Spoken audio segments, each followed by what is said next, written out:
mulai observasi, kemudian dilanjutkan dengan observasinya, dan hari ini adalah kegiatan pasca observasi.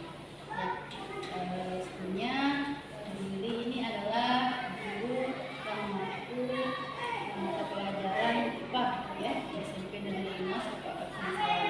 Dan kemarin kita observasinya itu di kelas 8 ya. Ya. Baik Bu Juli, pada hari ini saya ingin menyampaikan beberapa pertanyaan, boleh Bu ya? Sebelumnya apa kabar Bu Juli? Ya. Semoga pertanyaan pertama, bagaimana perasaan Bu Juli setelah melalui proses observasi tadi? Apa yang dirasakan? Senang ya, senangnya itu kenapa? Pada saat dilakukan observasi berarti di situ saya dilihat bagaimana pada saat saya belajar dan nanti akan untuk kedepannya perbaikan untuk kedepannya pada saat saya mengajar siswa. Alhamdulillah, berarti itu merasa senang dan merasa termotivasi gitu ya. Jadi tidak tegang Bu saya berada di situ ya. Mungkin sedikit ada tegangnya. Sedikit ya. Baik, kemudian pertanyaan selanjutnya Bu Juli, apakah ketika saya berada di situ Bu Juli merasa tertekan atau gugup sedikit ketika saya menjadi supervisor observasi kemarin? Kalau gugup atau tertekan tidak ya Bu ya, malah karena mungkin sudah kenal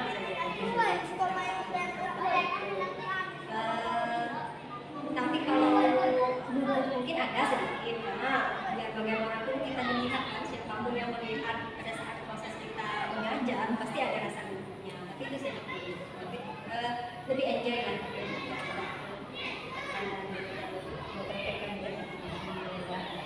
Baik, selanjutnya bisakah Bu Juli ceritakan kembali proses pembelajaran kemarin yang sudah kita sudah kemarin ya, dari awal. Kemarin itu melakukan proses pembelajaran materinya yaitu tentang sel itu saya pernah saya kemudian untuk metode saya ambil metode PJBL. Kenapa saya ambil PJBL? Karena di situ saya akan meminta siswa untuk membuat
ada informasi ya. Kira-kira apa Bu, bisa ceritakan yang dirasakan selama proses belajar kemarin? Selama proses kemarin itu angkatannya kalau saya ingat kemarin itu mungkin persiapan awalnya ya, persiapan saya kurang matang gitu. Dari dia pada saat menampilkan apa namanya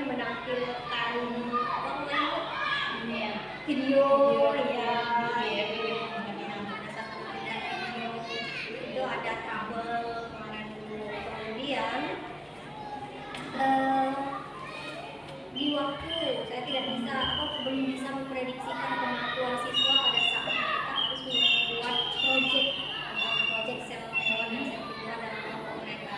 Itu juga jadi saya belum bisa memprediksikan waktu yang pas berapa lama mereka bisa mengerjakan project tersebut, sehingga waktu yang sudah saya lakukan ternyata kebagusan. Tadi ada ngomongkan tentang persiapan di meja belajarnya bukan videonya kemarin agak sedikit dulu pas berjalan ya.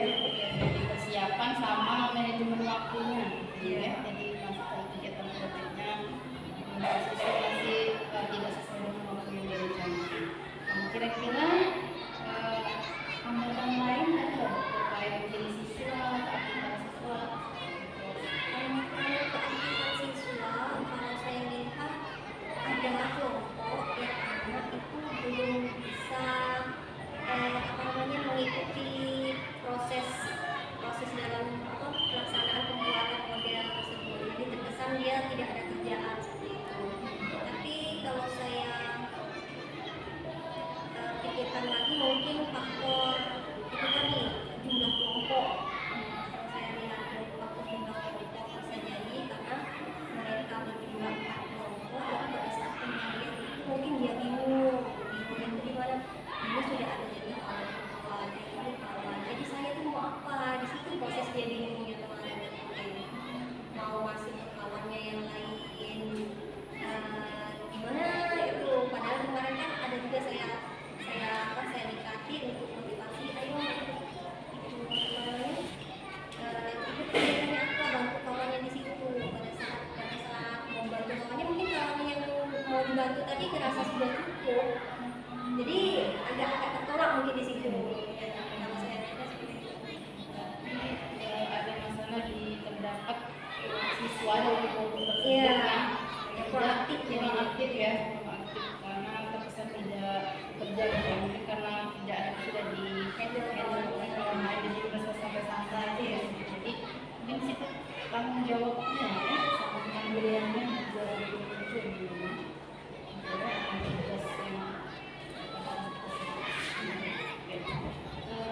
Nah, baik, menarik sekali murid dari sudah menjelaskan beberapa macam ini ya.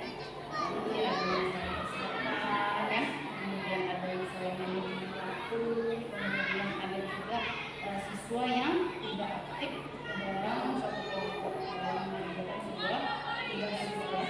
Nah, mungkin dari Bu Dwi sendiri gimana? Faktor apa saja? Mungkin faktor-faktornya dulu. Apa saja yang menyebabkan hal tersebut bisa terjadi? Kalau saya aktif tadi, mungkin pembagian tugas awal mereka kalau saya lihat di situ. Jadi pada saat pembagian tugas itu belum jelas apa sih, kerjanya apa, hanya berdasarkan kamu kerja ini seperti itu, tapi tidak misalnya si A, si B, si C kerja ini, si C ini, tidak seperti itu. Jadi pembagian tugas di awalnya itu mungkin sudah tidak jelas bagi si anak tadi, jadi sehingga dia bingung mau apa. Kemudian kalau faktor video, mungkin itu apa ya? Karena kemarin itu kan downloadnya itu carian gratisan, jadi agak kecil ininya, agak blur jadi gambar video. Manajemen waktunya mungkin lebih diperhitungkan lagi dengan kemampuan siswa. Jadi apa yang sudah dijadwalkan itu memang benar-benar pas.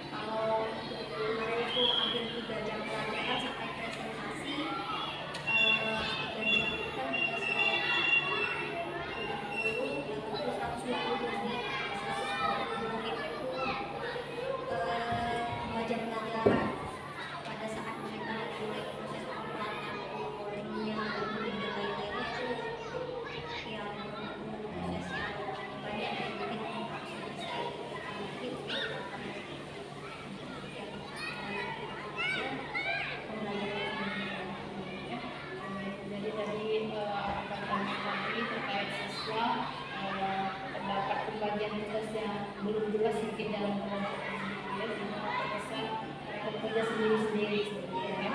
Kemudian untuk masalah video, mungkin masalah kesiapannya tadi, videonya mungkin tadi gratisan ya, mungkin bisa cari yang lebih membantu mungkin ya. Kemudian manajemen waktu juga tadi sudah dijelaskan tadi kan harus ada pemikiran-pemikiran kemampuan siswa dan waktu yang bisa dilatih saling peduli. Nah, jadi ini kan sudah menjelaskan tadi, menceritakan faktor-faktornya. Mungkin kalau menurut Bu Fili, solusi yang bisa dilakukan dalam mengatasi tambahan hambatan tadi yang terjadi, mulai dari penemuan siswa tadi, manajemen waktu, kesiapan dari pembelajaran. Kalau manajemen waktu tadi mungkin saya ingin memikirkan lagi dalam pembuatan rencana pembelajaran itu disesuaikan dengan apa yang harus dikerjakan pada saat pembelajaran tersebut. Yang perlu saya perhatikan lagi pada saat merancang suatu pembelajaran. Kemudian untuk anak tadi mungkin di awal itu kalau sudah melakukan pembagian tugas itu sudah tidak jelas ya, berdasarkan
banyak juga tadi solusi-solusi